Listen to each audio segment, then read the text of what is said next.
Mga Lods, ito yung pinakabagong Kobe. Ang malupit dito mga Lods, umiilaw daw to kahit madilim. Tingnan nga natin mamaya, pero bagong lahat, testingin muna natin yung traction, fit, cushioning, at saka kung kaya niya yung moves natin. Alright, let's go.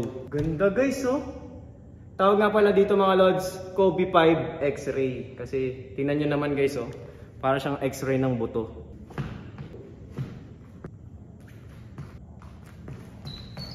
Uy! Una muna, traction. Uy!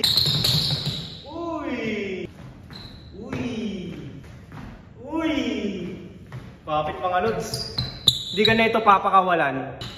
Ganun siya kakapit, hindi ka niya papakawalan. Next naman, yung fit. Para sa akin, goods na goods naman yung fit niya guys.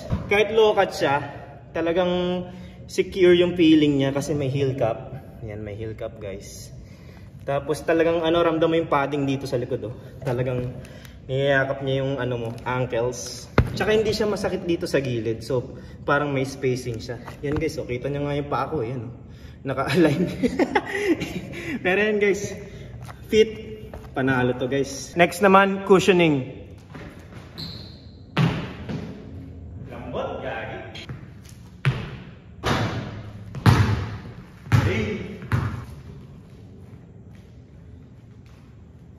Lambot guys. Tama masabi. Tsaka hindi siya yung sobrang lambot, yung perfect na lambot guys. Ay, sarap ibang laro talaga. Kobe 5 kasi to, alam niyo naman sa mga nagbabasketball dyan, alam yung Kobe 5. Testingin naman natin kung kaya niya yung moves natin. Pag ito rin yung sapatos, dapat marunong ko mag-fade away para si Kobe.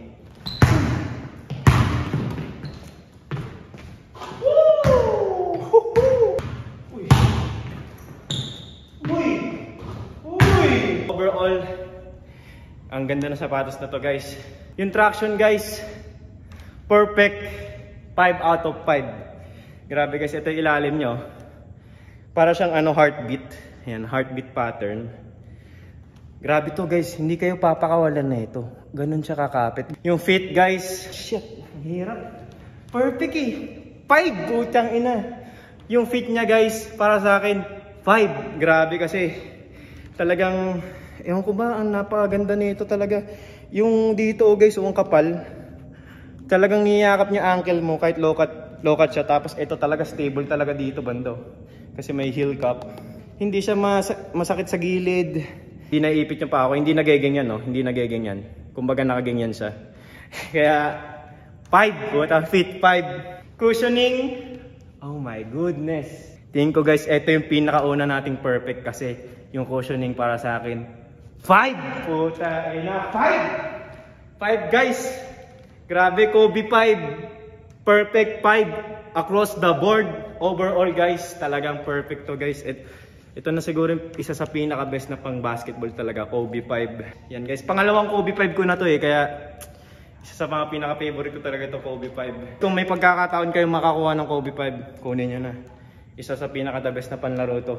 Ang gaan na, tapos ayun oh, tibay pa, makapit, lahat na guys. Ay, muntik na natin makalimutan mga Lods. Testingin pala natin kung umiilaw to. Kakaiba raw to eh. Tingnan nyo guys ha. 3, 2, 1. Woo! Angas! Ayan guys, nakita nyo ha, umiilaw ha. Mura lang to. Divide nyo na sa 365 days. Shoosh!